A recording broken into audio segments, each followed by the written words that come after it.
गणेश भगवान की जय। गणपति पप्पा मोरया, गणपति पप्पा मोरया, मंगल मूर्ति मोरया, मंगल मूर्ति। मोरया। आप सभी को मेरा नमस्ते प्रणाम।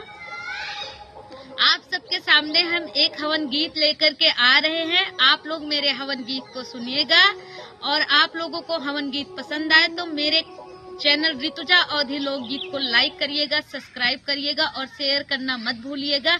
श्री गणेशाय नमः। चहु दिसे गम के हवनिया मगन मन ठारे नजरिया हो। चहु दिसे गम के हवनिया मगन मन ठारे नजरिया हो। यही रे हवनिया में विष्णु जी आए, यही रे हवनिया में विष्णु जी आए, विष्णु जी आए, हाँ विष्णु जी आए। दर्शन करत दिन बीते लगत जैसे सागर मझरिया हो। दर्शन करत दिन बीते लगत जैसे सागर मझरिया हो। चौद से गम के हवनिया मगन मन ठारे नजरिया हो।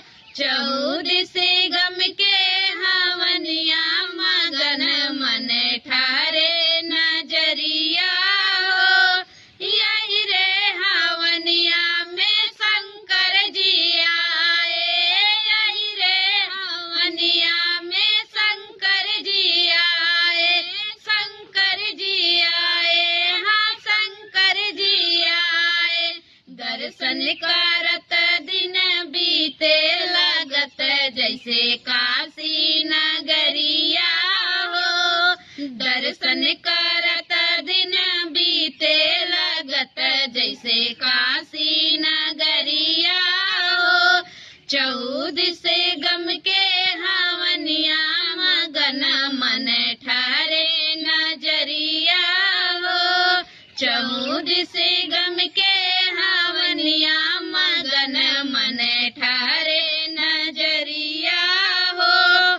यही रे हवनिया में रामा जी आए, यही रे हवनिया में रामा जी आए, रामा जी आए, हाँ रामा जी आए।